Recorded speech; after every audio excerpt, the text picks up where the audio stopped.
días, soy la magíster Jimena Arévalo, abogada laboral con varios años de experiencia en el ámbito del derecho del trabajo y con especialidad en recursos humanos.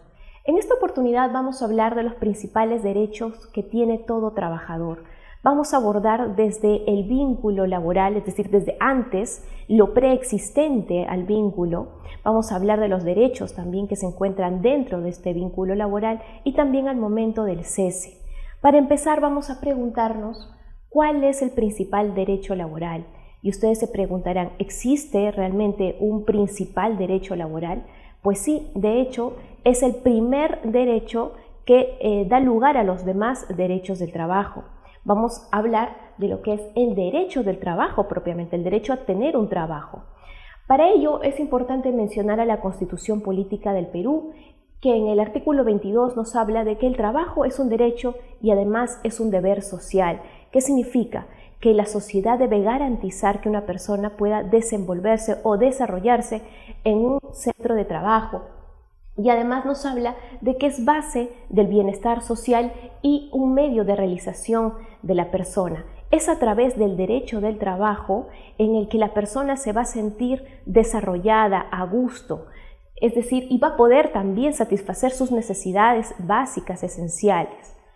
Ahora, cuando hablamos también de la Constitución Política del Perú, en el artículo 23, nos habla de que ninguna relación laboral puede limitar los derechos constitucionales.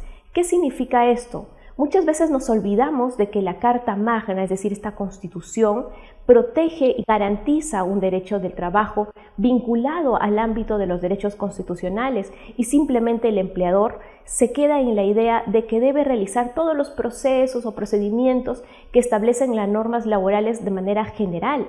Pero nos olvidamos de lo que dice la Constitución. Y un claro ejemplo es cuando el trabajador de pronto incurre en infracciones y es sancionado de manera disciplinaria por su empleador. El empleador dice, bueno, como no lo estoy despidiendo, no voy a realizar el procedimiento de despido que establece la norma laboral. Entonces, como no hay un procedimiento para imponer infracciones disciplinarias o sanciones disciplinarias, entonces simplemente le envío una carta diciéndole, te encuentras suspendido por 2 días y después te reincorporas aquí. Te encuentras suspendido por tal motivo, nada más. Entonces el trabajador se queda sin hacer ejercicio de sus derechos constitucionales. ¿Qué derechos constitucionales estarían vulnerando en el caso que les estoy colocando de ejemplo? El caso hipotético nos refiere a lo que es el derecho de defenderse, de contradecir estas imputaciones de infracciones que le establece el empleador en esa carta. Entonces no hay un procedimiento, o mejor dicho, no hay un debido procedimiento para imponer estas sanciones. Es importante que no porque la norma laboral general no señale un procedimiento, no significa ello de que vamos a vulnerar estos derechos constitucionales. Recordemos que la Constitución es la norma primordial en la jerarquía de normas y es ella la que garantiza y permite justamente la protección de estos derechos. Además, también la Constitución nos habla de que tampoco se puede desconocer o rebajar la dignidad del trabajador. Y aquí estamos hablando incluso en lo que refiere a trabajo forzoso u otro tipo de trabajos que puedan afectar la parte moral del trabajador. Y luego nos menciona que nadie está obligado a prestar servicios sin retribución o sin su libre consentimiento. 2 aspectos importantes nos establece la Constitución. Está refiriéndose a la parte de la remuneración, es decir, nadie puede trabajar sin recibir esta remuneración como contraprestación de los servicios que se brinda. Y además, sin su libre consentimiento. ¿Qué quiere decir esto? Vuelve a hacer alusión la Constitución a la idea de abolir todo trabajo forzoso, es decir, nosotros tenemos la libertad de escoger en dónde desarrollarnos. Ahora, entonces, hablemos de cuál es el contenido del derecho al trabajo. Y aquí ya estamos mencionando un poco el tema de lo que es la libertad. ¿Qué dice aquí la Constitución en el artículo 59? Nos dice, el Estado garantiza la libertad de trabajo que vamos a ver un poquito más adelante a qué nos referimos con libertad. Pero esto sería la primera expresión o manifestación del derecho al trabajo. Además, nos dice que no puede ser lesivo contra la moral ni a la salud, ni a lo que es la seguridad pública. Entonces vamos a hablar de las manifestaciones de lo que es la libertad de trabajo. Para empezar, vamos a hablar de que en realidad toda persona tiene el derecho de escoger en qué lugar y bajo qué condiciones realizar un servicio laboral, un trabajo. Y aquí nos vamos a hacer referencia a lo que es el contrato de trabajo. ¿Qué significa ello? Significa que no solo tengo el derecho de trabajar, sino que además yo puedo escoger dónde hacerlo. Y no solo eso, sino bajo qué condiciones voy a acordar realizar estos servicios. Es por ello que hablamos de un contrato de trabajo, y cuando hablo de un contrato de trabajo no estoy señalando únicamente a un contrato de trabajo escrito. Ojo, que el contrato de trabajo también puede ser verbal, pero no puede no existir antes de un vínculo laboral. Este contrato de trabajo, como su nombre lo dice, es un acuerdo en realidad, un acuerdo de voluntades entre el empleador y el trabajador, donde los dos pactan ciertas condiciones para realizar o llevar a cabo este vínculo laboral. ¿Cuáles son estas condiciones? Por ejemplo, la remuneración. ¿Cuánto va a percibir el trabajador de manera mensual o quincenal o semanal? ¿No? ¿Qué otra cosa? ¿Qué otra condición? Por ejemplo, los horarios de trabajo, los turnos de trabajo, los beneficios que va a recibir, las bonificaciones que va a tener de repente por productividad, etcétera y etcétera de condiciones laborales. Todo esto lo va a acordar entre el empleador y el trabajador, ¿no? Y aquí hablamos de un aspecto importante que nos habla el artículo 26 de la Constitución, que el trabajo se desarrolle sin discriminación, es decir, promueve de alguna forma la igualdad remunerativa bajo las mismas condiciones de trabajo. Además de esta manifestación de la libertad de trabajo, tenemos otra manifestación que sería la de decidir si permanecer en un trabajo o renunciar. Muchas veces escucho las frases de los trabajadores que dicen: no sé si acepte mi renuncia el empleador. La pregunta es: ¿el empleador puede aceptar o denegar una renuncia? La respuesta es no. La renuncia es un derecho de toda persona de decir o decidir cuándo dejar de trabajar en un determinado lugar. Entonces ustedes se preguntarán, pero ¿entonces yo puedo renunciar en cualquier momento? Puedes renunciar en cualquier momento. Ahora la pregunta correcta sería, ¿yo puedo renunciar hoy día e irme del centro de trabajo hoy mismo? La respuesta es no. Por eso es que el artículo 18 del texto único ordenado de la Ley de Productividad y Competitividad Laboral nos habla de un procedimiento que debe seguir el trabajador cuando desee renunciar.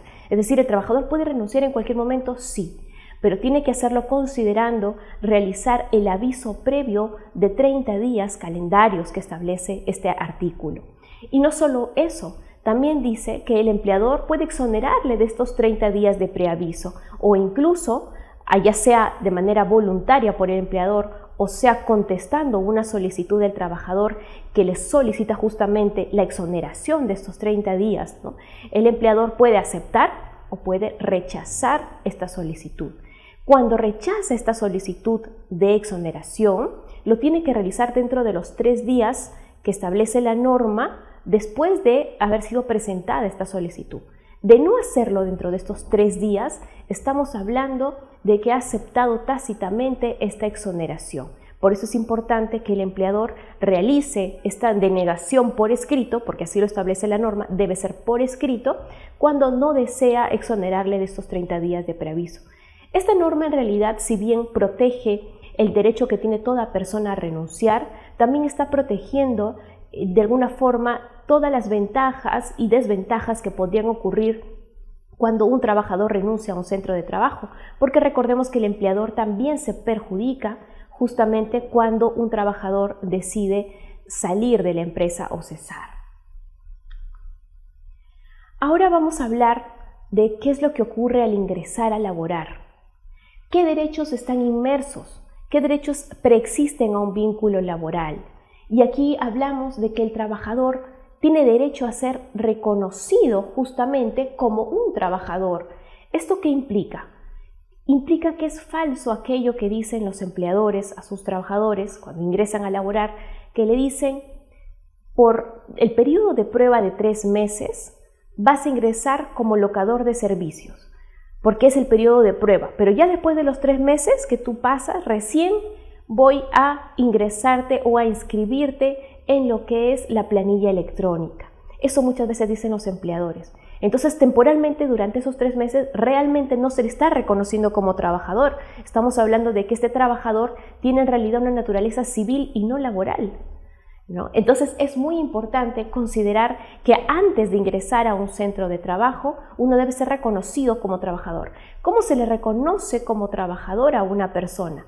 Esencialmente con la celebración de un contrato de trabajo que, como les decía, no necesariamente es un contrato escrito, pero sí se debe considerar la celebración de un contrato de trabajo de acuerdo a las formalidades que establezca la norma laboral para algunos contratos de trabajo en específico.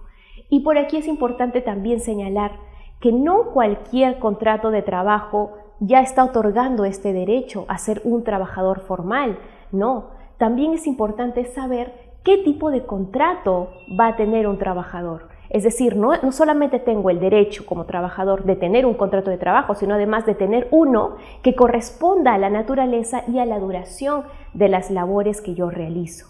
Cuando hablamos de naturaleza, ¿qué es lo que queremos decir? Queremos decir que las labores pueden desarrollarse de manera principal o complementaria. Esto da lugar a que mencione un caso muy hipotético en el que hablemos de un negocio, por ejemplo, de una panadería.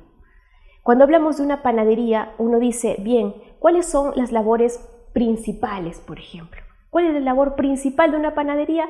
Pues elaborar el pan, me van a contestar ustedes. Claro, porque si no elaboro el pan, no produce ese negocio. Entonces es necesario, es principal esta labor.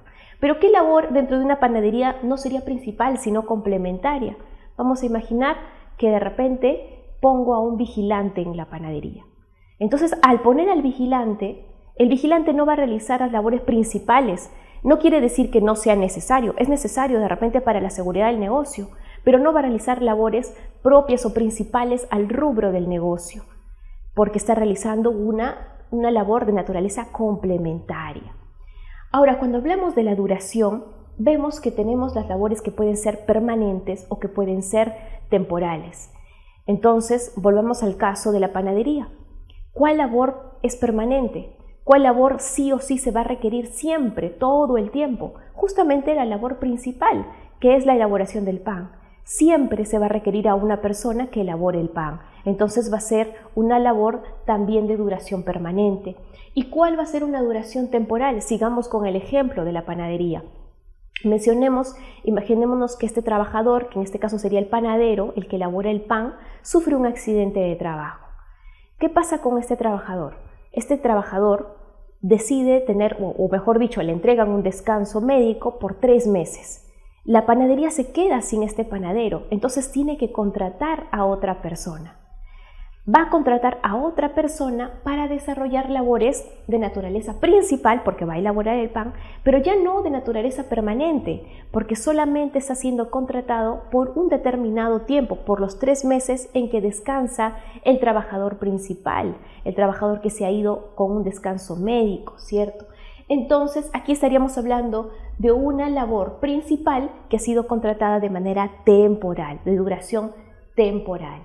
Entonces vamos a hablar de que un contrato de trabajo va a requerir la combinación de la naturaleza con la duración para poder uno decidir o definir cuál es realmente el contrato de trabajo que le corresponde a una persona. Yo puedo contratar a una persona con un contrato indeterminado cuando va a suplir a una persona por 3 meses. La respuesta es no puede, porque está supliendo temporalmente a una persona. ¿Cuándo sí se le entregaría un contrato de naturaleza indeterminada? Cuando es un trabajador que realiza labores principales y además que son permanentes. El caso del ejemplo de la persona que elabora el pan. Entonces, cuando veamos de repente trabajos de naturaleza complementaria y temporal, vamos a hacer alusión a otro tipo de contrato. Y aquí es donde les voy a mostrar los 3 tipos de contratos que puede tener un trabajador. Tenemos, por ejemplo, lo que es la contratación indefinida, que como les decía, va a depender mucho de que la naturaleza sea principal y de duración permanente. Y esto está regulado en el artículo 4 del texto único ordenado de la Ley de Productividad y Competitividad Laboral. Este artículo nos habla de una presunción legal. ¿Qué significa? Esta es la regla general, el contrato indeterminado o indefinido. No hay excepciones porque primero vamos a hablar de lo que es la regla general. ¿Qué nos habla de la regla general? Nos dice, cuando hay una persona que está realizando o está prestando servicios de manera personal, remunerada y subordinada, se presume la existencia de un contrato de trabajo de naturaleza indeterminada. Esa es la regla. Siempre que una persona tenga esos tres elementos, se va a considerar que es un trabajador indeterminado. ¿Cuáles son las excepciones a esta regla? Los contratos temporales. Y aquí hablamos del capítulo 2 del texto único ordenado de la Ley de Productividad y Competitividad Laboral, que nos establece específicamente 9 contratos temporales que se encuentran inmersos ahí.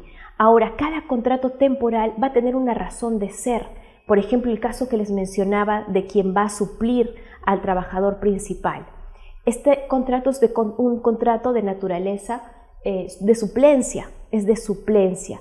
Y no se le puede contratar con otro contrato temporal. ¿Por qué no? Porque este contrato de suplencia es el acorde a la realidad, a la situación en específico. Entonces, así como el contrato que les hablo de suplencia, vamos a encontrar otro tipo de contratos temporales que van a ser usados. La pregunta ¿es correcto usar un contrato temporal para encubrir en realidad una labor o un servicio que se está brindando de manera permanente y además que son de naturaleza principal? Entonces la respuesta sería no, no es lo correcto. Y muchas veces se emplean estos contratos temporales, ya sea por necesidad de mercado o inicio o incremento de actividad, que son los más usados para en realidad usarlos de manera fraudulenta, ¿no? Para encubrir un vínculo en realidad de naturaleza indeterminada, ¿no? Entonces hay que tener mucho cuidado con los contratos que están siendo usados para nuestros trabajadores. Inclusive usted, que puede ser un trabajador, revise qué contrato se le ha celebrado y verifique si corresponde o no el contrato que ha sido firmado por usted. Luego hablamos de otro contrato que sería un contrato que genera una cierta flexibilidad en el ámbito laboral, la contratación a tiempo parcial. Cuando hablamos de un contrato a tiempo parcial, estamos refiriéndonos a todo trabajador que labora menos de 4 horas. Entonces, como muchos de los derechos en realidad y beneficios tienen como requisito tener por lo menos 4 horas de jornada laboral, entonces los contratos a tiempo parcial no van a tener todos los beneficios que tiene un trabajador a tiempo completo. ¿Cuál es el principal derecho que no va a tener un contrato a tiempo parcial? Sería la protección contra el despido arbitrario. Es decir, este trabajador que está contratado a tiempo parcial puede salir en cualquier momento, cesarlo en cualquier momento porque no tiene esta protección, ya que para ser protegido contra el despido arbitrario debe tener mínimamente una jornada de 4 horas. Esto está regulado igualmente en el artículo 4 del texto único ordenado de la Ley de Productividad y Competitividad Laboral y además también en el artículo 12 del Decreto Supremo 00196-TR. Ahora vamos a mencionar también que una vez que el trabajador ingresa al centro de labores, ingresa ya a tener este vínculo laboral, ¿qué es lo que debe ocurrir primero? Lo que debe ocurrir primero es la inscripción en la planilla electrónica, la llamada TR5 del T-Registro. Y con esto se da lugar a lo que sería la entrega de la constancia de alta del T-Registro de la planilla electrónica. ¿Qué nos dice la norma? ¿Cuándo debe entregarse esta constancia de alta? La norma nos habla de que se debe realizar por lo menos al día siguiente hábil del ingreso o del inicio de la relación laboral. ¿Qué más aparte de la inscripción en planilla electrónica? También corresponde la inscripción en lo que es la seguridad social en salud y la seguridad social en pensiones. Y aquí vamos a ver una imagen que nos muestra cómo es realmente el PDT, que es la planilla electrónica también conocida como PLAME. Si te parece interesante esta clase, recuerda que en Starley Capacitaciones contamos con la especialización en recursos humanos. Para más información, contacta al número que aparece en pantalla. Bien, ahora vamos a continuar con la clase. Vamos a mencionar, en todo caso, cuáles son los derechos que va a adquirir el trabajador durante ya el vínculo laboral. Recordemos que hemos hablado de los derechos al ingreso, es decir, los derechos preexistentes al vínculo, y ahora vamos a hablar propiamente de aquellos derechos que se encuentran dentro ya del vínculo laboral. Para empezar, hay que hablar que el trabajador tiene derecho a una remuneración equitativa y suficiente que procure para él y su familia el bienestar material y espiritual, así como a recibir también las boletas de pago correspondiente a las remuneraciones mensuales que se le otorgan. Recordemos que esto se encuentra en el artículo 24 de la Constitución y aquí es importante mencionar dos cosas esenciales. Tenemos la primera parte que nos habla de que el trabajador tiene derecho a una remuneración equitativa. ¿Qué significa a una remuneración equitativa? La Constitución, cuando nos habla de una remuneración equitativa, el Tribunal Constitucional amplía este concepto en la sentencia 020-2012 PI-TC y ahí nos menciona de que no solamente se trata de la equidad de género que muchas veces se señala, siempre se dice debe haber igualdad remunerativa entre el hombre y la mujer. Y cuando hablamos de una remuneración equitativa, lo primero que se viene a la mente es la identidad o la equidad de género. Pero no es solo esto, va más allá, nos dice el Tribunal Constitucional en esta sentencia. No solamente estamos hablando de la igualdad remunerativa entre un hombre y una mujer, sino además de que no debe existir discriminación alguna, debe ser en realidad de manera genérica, ante igual trabajo, ante iguales condiciones laborales, ante igual responsabilidad laboral, igual remuneración debe percibir y ante distinta condición laboral, distinto trabajo, distintas funciones, va a existir también una diferencia remunerativa. Aquí a esto nos estamos refiriendo con remuneración equitativa, pero además también la Constitución señala una remuneración suficiente y aquí es importante mencionar justamente lo que dice el Tribunal Constitucional en esta sentencia. ¿Qué es lo que menciona? Menciona de que con las normas internacionales, la Declaración Universal de Derechos Humanos se refiere suficiente con el término satisfactorio, es decir, que pueda satisfacer las necesidades básicas de un trabajador y de su familia. Pero luego cuando hablamos del convenio 131 de la OIT, que es de la Organización Internacional de Trabajo, nos habla ya no solamente del término suficiente ni satisfactorio, sino nos está hablando de un salario mínimo. Y aquí es donde entra a tallar lo que sería la remuneración mínima vital, lo que se necesita mínimamente para que el trabajador pueda desarrollarse y satisfacer sus necesidades materiales y espirituales junto con su familia. Adicionalmente a ello, es importante señalar que el mismo artículo 24 de la Constitución nos establece que el pago de la remuneración y de los beneficios sociales del trabajador tienen prioridad sobre cualquier otra obligación del empleador. Esto es un derecho constitucional, el derecho al pago de la remuneración y de los beneficios sociales. Por eso es que no podemos hablar de una reducción de remuneraciones. Por eso es que tenemos que proteger y buscar el pago puntual de estas remuneraciones y beneficios, porque se encuentra garantizado, regulado en la Carta Magna. Ahora vamos a hablar cuáles son todos los derechos o algunos de ellos que tiene el trabajador durante el vínculo laboral. Para ampliar un poco más este PPT, vamos a irnos a la pizarra.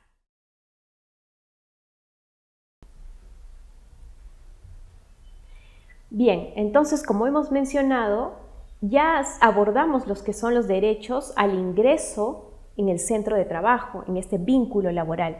Entonces, cuando vamos a hablar de lo que son los derechos durante ya este vínculo, vamos a encontrar un ejemplo en el que tenemos a Juan. Juan ya ha sido ingresado a planillas. Es un trabajador que está ingresado a planillas, ha firmado su contrato de trabajo. Este contrato de trabajo es un contrato de repente de naturaleza indeterminada y ya ingresó a planillas. Entonces, ¿qué pasa aquí con Juan? Juan no conoce cuáles son estos derechos que va a tener ya durante este vínculo laboral. Entonces, Juan desconoce cuáles son estos derechos. ¿Cuáles serían esencialmente los derechos que debe conocer Juan? Vamos entonces a enumerar por aquí la jornada máxima de trabajo. ¿Cuál es la jornada máxima que establece la norma? Una jornada de 8 horas diarias o lo que sería 48 horas semanales. Entonces, este es el principal derecho que en realidad debe conocer Juan. ¿Por qué? Porque muchas empresas, muchos empleadores le dicen, sí, vas a trabajar de tal hora a tal hora, cuando sumamos en efecto son 8 horas diarias, pero vas a trabajar un poco más. Vas a trabajar, no, 8 van a figurar en el contrato, pero vas a trabajar 10 o vas a trabajar 12 horas. Entonces no es correcto, ¿no? Ya estamos hablando de que hay una protección del trabajador, de que él también deba descansar. Por eso es importante que se respete estas horas máximas de trabajo diarias. Pero recordemos además que dentro de la jornada laboral también va a tener el derecho de tener 45 minutos de refrigerio. Y ustedes se van a preguntar, ¿estos 45 minutos deben estar dentro de estas 8 horas diarias o deben estar fuera de estas 8 horas diarias? La respuesta es que no está dentro de estas 8 horas diarias. Es decir, muchas veces ustedes van a decir, pero yo laboro 9 horas porque es de tal hora a tal hora son 9 horas.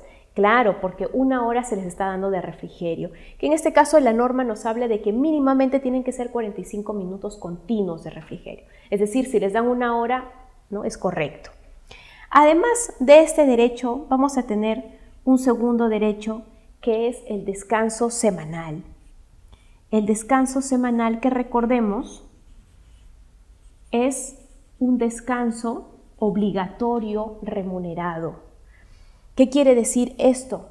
Que a nosotros no nos pagan por los días hábiles laborados. Es decir, si el mes tiene 30 días, no me pagan por 22 o 23 días hábiles, que son los días que yo laboro. No, me están pagando por todo el mes, lo que incluye justamente el descanso semanal, que la norma nos habla que es de preferencia el domingo.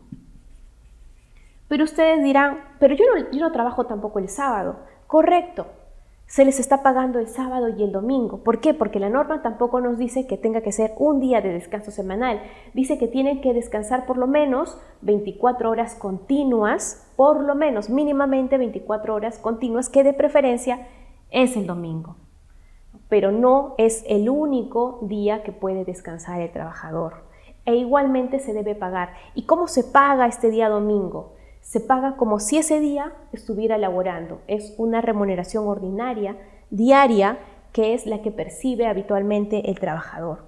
Ahora, cuando hablamos de descanso semanal, vamos a pensar rápidamente también en otro descanso que es igual de importante. ¿Y por qué estoy mencionando yo aquí el tema de los descansos?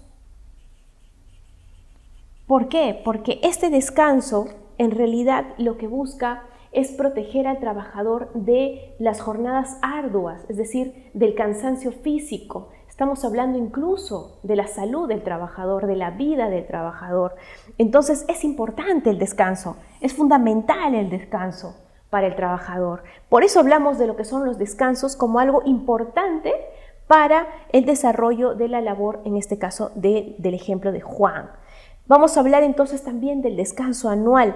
¿Qué significa el descanso anual? No es nada menos que lo que se le conoce como vacaciones, que también es un beneficio social, en realidad, ¿no? Es un beneficio social, pero es importante abordarlo dentro de esta materia de descansos, porque la idea es que el trabajador deba gozar sus vacaciones. ¿Qué es lo que dice la norma? 30 días de vacaciones luego de cumplido el récord vacacional, que sería de 1 año. Las vacaciones están reguladas ya por su norma especial y nos regula pues el tema de cómo se pueden fraccionar, si es que se pueden acumular y en algunos casos incluso vender 15 días, que es lo que nos establece también la norma, nos faculta hacerlo, pero siempre con acuerdo del trabajador y del empleador. Recordemos que para el gozo de las vacaciones, muchas veces los trabajadores creen que ellos pueden tomar la decisión de decir cuándo descansar o cuándo salir de vacaciones.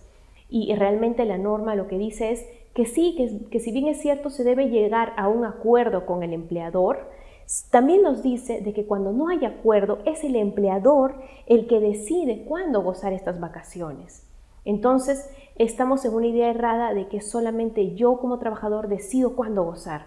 Recordemos que es el empleador el que tiene la facultad de dirección, de control, de fiscalización, que le permite a él decidir cuándo yo gozar las vacaciones en caso de que no hubiera acuerdo. Luego de los descansos vamos a mencionar otros derechos que también son igual de importantes, que son los derechos colectivos. Los derechos colectivos. Y cuando hablamos de derechos colectivos, vamos a hablar de tres aspectos importantes. Por un lado, vamos a hablar de la libertad sindical, es decir, de sindicatos. Y recordemos también que cuando decimos libertad sindical, no nos estamos refiriendo solamente a la libertad del trabajador de afiliarse a un sindicato. Estamos hablando de tres libertades, básicamente. La libertad de afiliarse a un sindicato, la libertad de no afiliarse a un sindicato y la libertad de desafiliarse de un sindicato. Tres cosas totalmente diferentes, porque muchas veces es el trabajador presionado también para afiliarse, pero acuérdense que este trabajador tiene el derecho de decir, no, yo no deseo afiliarme. Y cuando estoy afiliado, yo tengo el derecho de decir, ya no quiero estar afiliado, quiero desafiliarme. Entonces existe esta libertad sindical. ¿Qué otra cosa aparte del sindicato? Tenemos las negociaciones colectivas. Negociaciones colectivas. ¿Qué quiere decir las negociaciones colectivas? Significa que el sindicato está facultado para poder realizar su pliego de reclamos ante el empleador y poder negociar con él estas mejoras en sus condiciones laborales. ¿Qué pasa si no se llega a una negociación colectiva? Estamos hablando de lo que sería la huelga, otro derecho que también regula la norma, el texto único ordenado de la Ley de Relaciones Colectivas de Trabajo. Esta es una herramienta fundamental del trabajador para poder también ejercer cierta presión en su empleador para poder llegar a lo que es la negociación colectiva. Adicionalmente a los derechos colectivos, ¿qué otros beneficios o derechos tiene este trabajador? Tenemos, por ejemplo, lo que sería la participación de utilidades. Y recordamos que también existe una norma especial que regula la parte de las utilidades, que es verdad que no en todos los casos existen utilidades, existe este derecho de participación de utilidades. Para tener este acceso o este derecho, debe la empresa tener por lo menos, mejor dicho, tener más de 20 trabajadores, es lo que nos dice, debe exceder estos 20 trabajadores para que el trabajador pueda realizar o ser partícipe de lo que serían las utilidades. ¿Cuándo se pagan las utilidades? Las utilidades se pagan, por lo general es en marzo, luego de la declaración jurada, de la declaración de la renta que normalmente declaran las empresas. Luego de las utilidades vamos a tener otro derecho que sería el derecho a la protección contra el despido arbitrario. A la protección contra el despido, ¿no? El despido arbitrario. Cuando hablamos del despido arbitrario, estamos haciendo alusión de un trabajador a tiempo completo, porque recordemos que solamente los trabajadores a tiempo completo son aquellos que gozan de esta protección contra el despido arbitrario, porque cumplen el requisito de laborar por lo menos 4 horas diarias. En el caso de los trabajadores a tiempo parcial, no tendrían este derecho de protección contra el despido, no lo tendrían, porque no laboran con este requisito de mínimo 4 horas diarias. Pero ¿cuándo adquieren este derecho a la protección contra el despido arbitrario? ¿Desde el primer día de labores? La respuesta es no. No desde el primer día de labores, sino luego de haber culminado el periodo de prueba de 3 meses que establece la norma en el caso de los trabajadores comunes, ¿no? Es decir, aquellos que no son de dirección ni de confianza, porque recordemos que cada uno de ellos se encuentra regulado de manera especial para el caso del periodo de prueba. Entonces, una vez superado el periodo de prueba, recién vamos a tener derecho a la protección contra el despido arbitrario. Y eso sería todo en cuanto a los derechos principales que tiene todo trabajador al ingresar, o al menos algunos de ellos. Vamos entonces a continuar con la clase. Sígame por acá. Entonces, hemos visto todos estos derechos que en realidad tiene todo trabajador. Entonces hay que tener mucho cuidado cuando los empleadores de alguna forma busquen ir más allá, por ejemplo, de la jornada máxima. Hay que tener mucho cuidado, o cuando de pronto no se le está otorgando un descanso vacacional, un descanso semanal. Mucho cuidado con ello. Ahora vamos a hablar de algunos beneficios sociales. Ya habíamos mencionado la parte del descanso vacacional dentro de los derechos que hemos mencionado previamente. Sin embargo, acá hay otros beneficios sociales. Para ampliar un poco más estos beneficios, vamos a irnos otra vez a la pizarra. Entonces ya hemos hablado de los derechos principales del trabajador y ahora vamos a hablar de los beneficios sociales que tiene todo trabajador cuando ingresa a un centro de trabajo. Vamos a continuar hablando de Juan. Entonces ya tenemos que Juan igual está en planillas, él ya conoce sus derechos, ya conoce sobre la jornada máxima, ya conoce sobre sus descansos, ya inclusive hemos mencionado un beneficio social que estaba dentro de lo que son los descansos, el descanso vacacional. Y ahora vamos a hablar qué ocurre, por ejemplo, cuando Juan ingresa, vamos a suponer, el 1 de enero del 2023. Esa es su fecha de ingreso.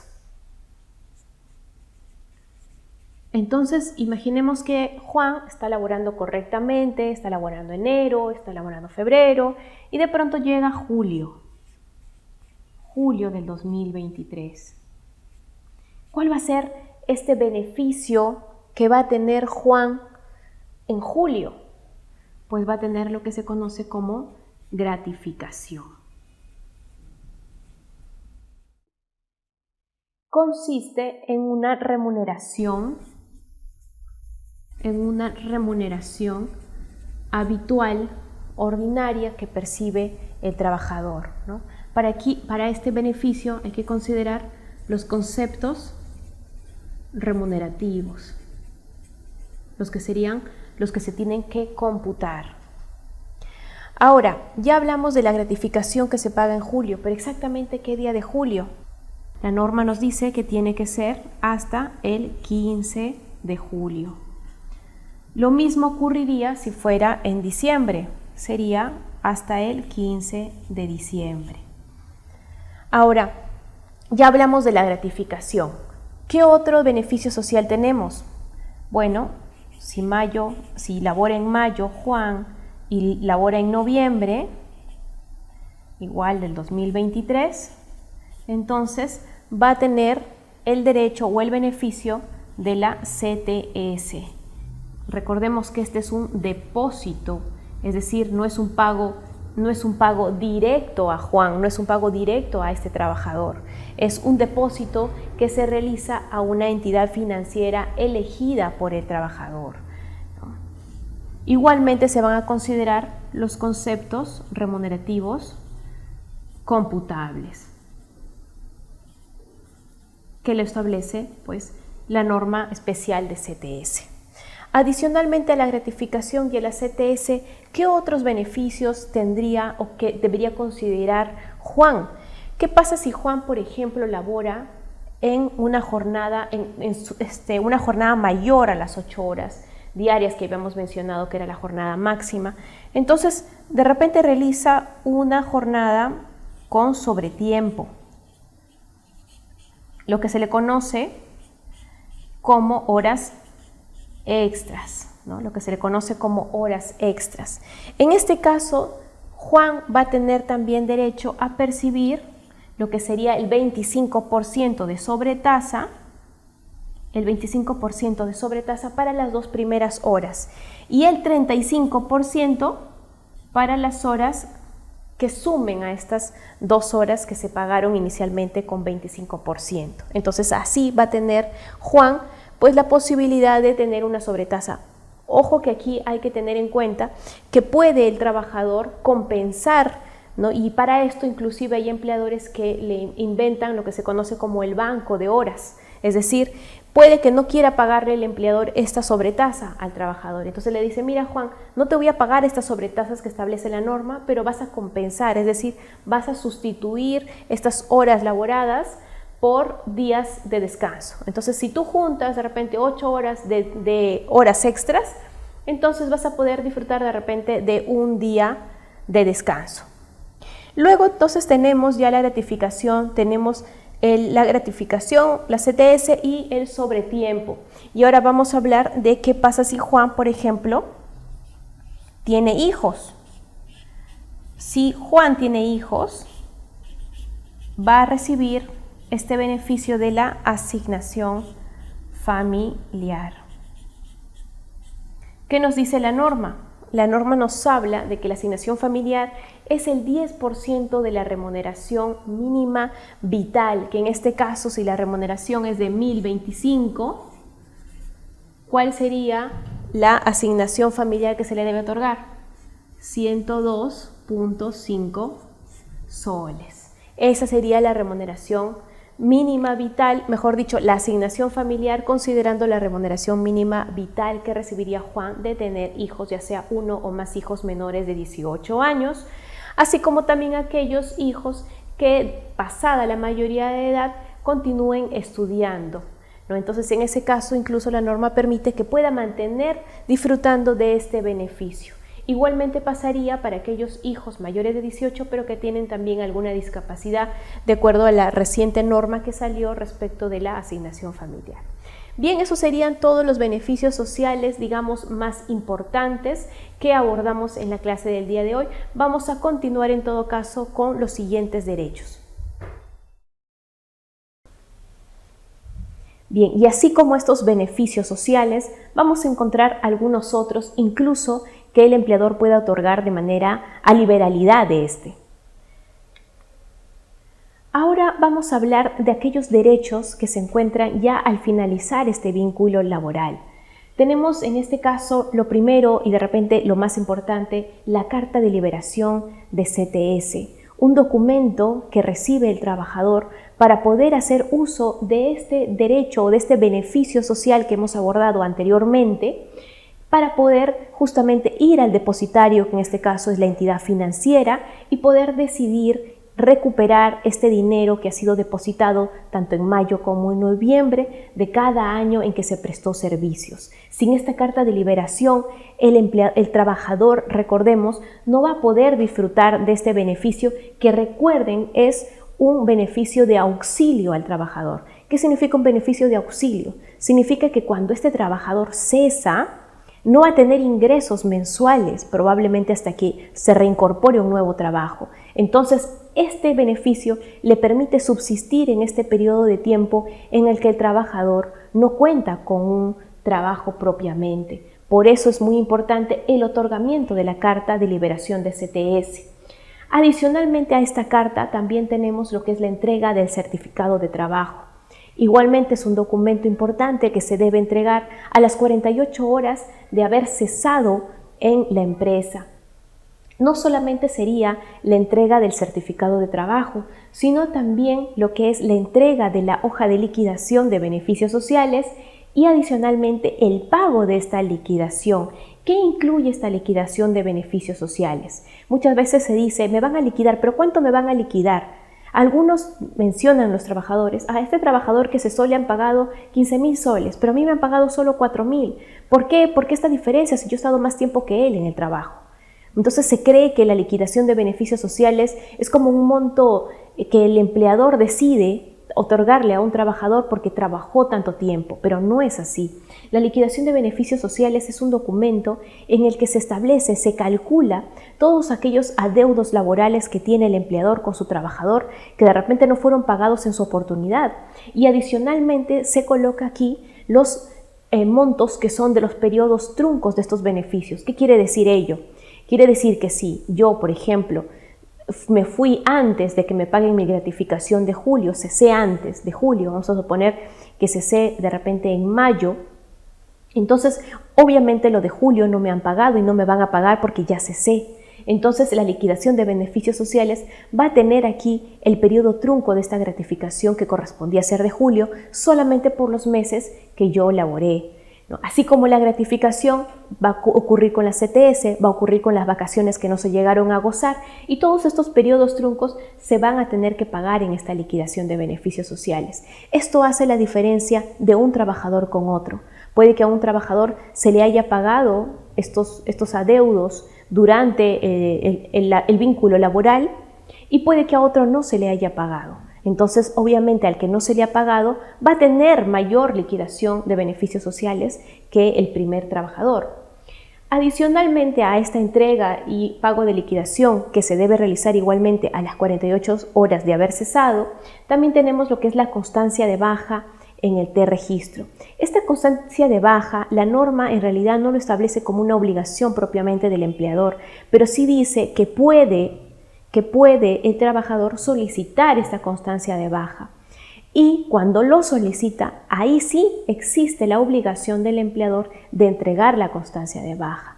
¿Cuándo debe entregar la constancia de baja? La norma nos habla que por lo menos debe realizarlo al segundo día hábil de haber realizado la solicitud de esta constancia de baja. Y cuando hablemos ya de otros derechos del trabajador indistintos, porque realmente hay una variedad de derechos del trabajo, ¿no? Y aquí mencionamos un derecho importante, que es el derecho a condiciones adecuadas de trabajo que garanticen su salud y su vida. ¿Y esto qué implica? Nos está refiriendo a las normas de seguridad y salud en el trabajo. Es que es el empleador quien debe garantizar al trabajador, y no solo al trabajador, sino a todas las personas que se encuentren dentro del centro de trabajo, que tenga garantía sobre su vida, sobre su integridad, sobre su salud, sobre, por ejemplo, sobre cualquier tipo de accidente que pueda sobrevenir. No solamente accidente, inclusive enfermedades ocupacionales también. Entonces es el empleador el que tiene que respetar y cumplir con estas normas de seguridad y salud para proteger este derecho a tener un trabajo digno, un trabajo seguro, en condiciones adecuadas.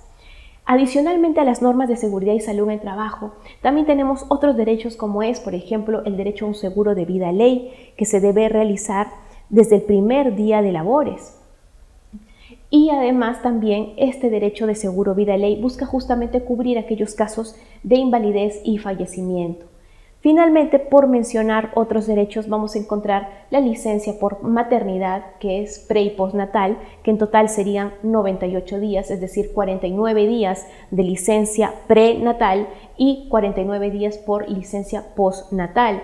Y además también existe una licencia por paternidad, que es de 10 días. Si te gustó esta clase, te invito a matricularte en la especialización en recursos humanos, donde aprenderás temas como este y mucho más. Síguenos en nuestras redes sociales como Starley Capacitaciones.